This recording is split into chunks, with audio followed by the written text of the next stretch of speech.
All right, there we go.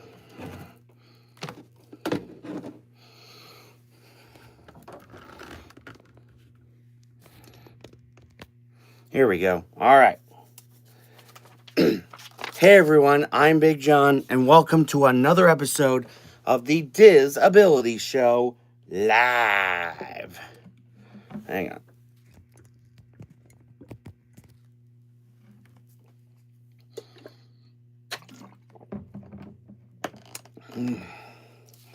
This week, I want to talk about fireworks tips. Now, of course, a lot of people, when they go to Disney, want to see the fireworks at night. Good morning to you, Elliot. I'm doing quite well. A little better than have been feeling.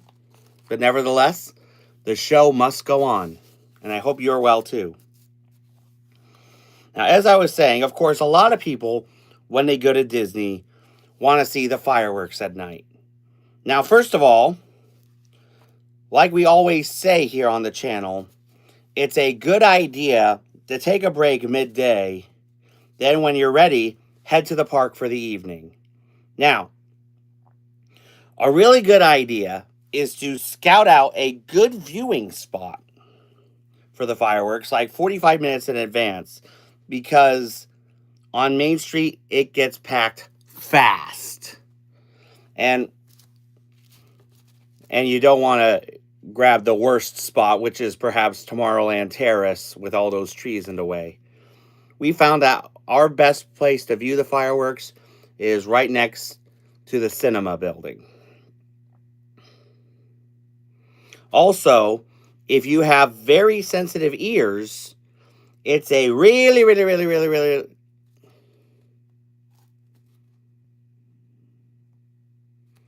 Exactly, Elliot.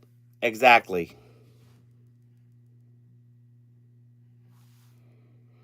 It's a really good idea to bring noise canceling headphones if you have very sensitive ears. Sorry. Whatever helps you to enjoy a magical evening watching the fireworks. So anyway, that's my tip. As always, if you have any questions on how to do Disney for people with disabilities, let me know in the chat if you're watching this live or in the comments if you're watching this later, and I'll make sure it gets into a future episode. And now it's time for this week's Top 5. So, Typhoon Lagoon, in my opinion, is perhaps the better of the two water parks at Disney, because I think there's more to do there. Elliot, congratulations, my friend.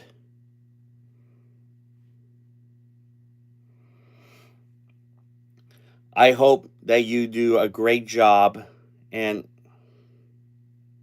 I hope that you recommend my channel to guests with disabilities.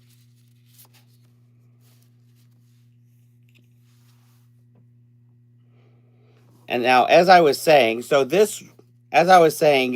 Typhoon Lagoon is perhaps the better of the two water parks at Disney, because I think there's more to do there.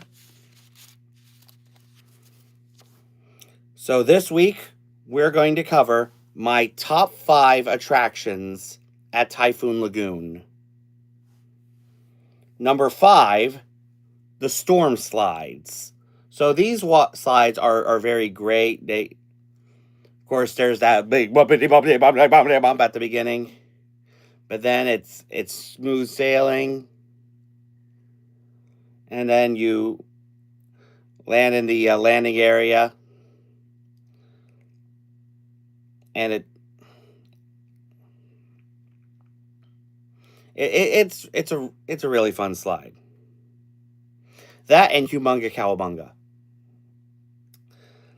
Number 4, the lazy river. Now, every great water park has to have a lazy river, and I think Typhoon Lagoon has one of the best lazy rivers on the entire planet. I'm saying this because For those of you who don't know, last week I was at Great Wolf Lodge, and the new one in Connecticut, and that lazy river, and that river there was by no means lazy. But back to Typhoon Lagoon. So the Typhoon Lagoon lazy river is relaxing. The water is very calming. My mom shared with me an article about how people with autism are very calmed when in water. And it's the truth. It really is. Especially if it's Disney water. I mean, you go in and you're like, ah.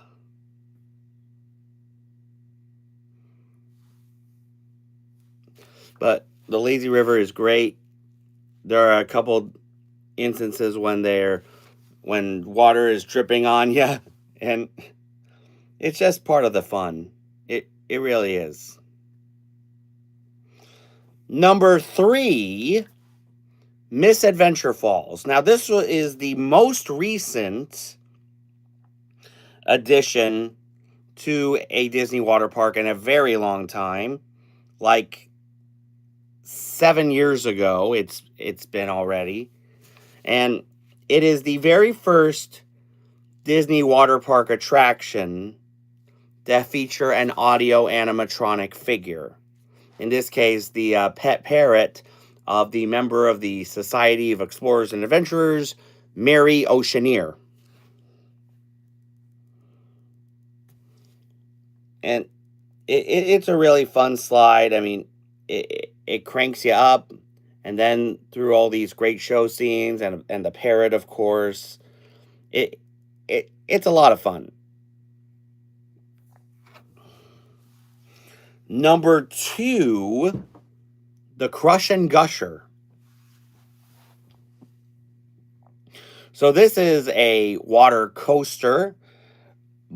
It has 3 different flumes with different banks and turns.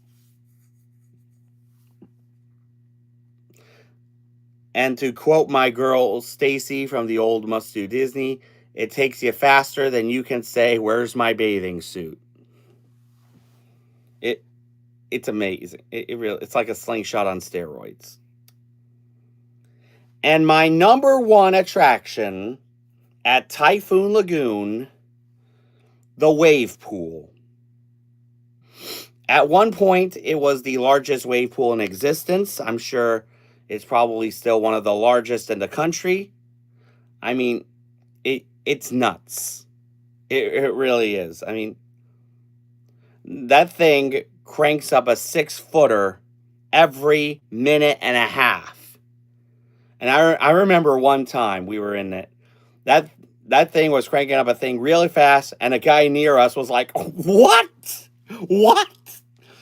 I mean, I'm sure a lot of people get that reaction from the wave pool, but it's amazing. It's fantastic. I think it's, in my opinion, it's still the best wave pool in the world, and I dare anyone to prove me otherwise. So let me know in the chat or in the comments if you have ever been to Typhoon Lagoon, and if so, what's your favorite attraction there? And now it's time for the ding ding theme park throwdown. As you know, this is the part of the show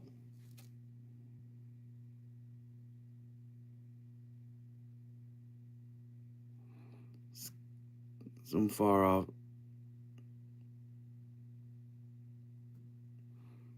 Has that been confirmed about Indiana Jones leaving? Oh, refurbishment. Gotcha. I was worried there for a second. But anyway, it's time now for the ding ding theme park throwdown. As you know, this is the part of the show where we discuss differences between Disney and Universal. This week's topic, crowd levels.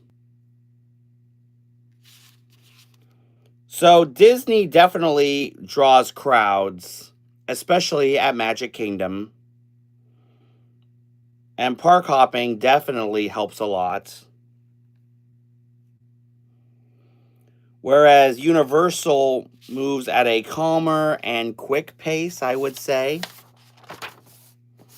So let me know in the chat or in the comments which park you think has better crowd levels, Disney or Universal. And now it's trivia time. So last week we asked, what vampire does Cruella star Roger Dearly play on TV? The correct answer is Nandor the Relentless. Congratulations if you knew the answer. And now here is this week's trivia time question. Who directed the live-action Aladdin movie? Be the first one in the chat or in the comments with the correct answer, and you will receive 100 cool points. Now, we don't always discuss rumors here on the channel, but I think this one might be good to talk about, especially with D23 3 weeks from now. And that is, the rumor is that Space Mountain might be getting a reimagining. Now, we know that the Space Mountain in Tokyo is getting a complete facelift from the ground up. So, that has me wondering, with this rumor sparking, is that going to be the same for the U.S. parks? Or at least one of the two? I mean, it would be interesting, but I think I know a lot of people think that Space Mountain is perfect the way it is.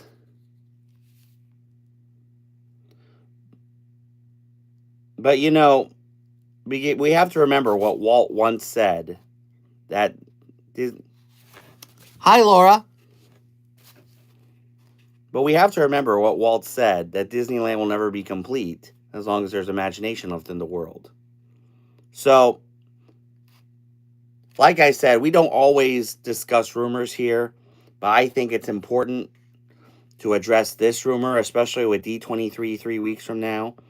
And I should mention that I will be planning to do a live stream on Sunday the 16th after I have seen the full parks panel, and I will be doing a review about that. So make sure you stay tuned for that. And like I said, with D23 right around the corner, this rumor about Space Mountain reimagining, there is a 50-50 shot at it. So we'll just have to wait and see. All right, you think so, Laura? All right. Do you think they should do it from the ground up like they're doing at Tokyo? That would be pretty cool. I mean, I've seen the concept art for that. I wouldn't be mad.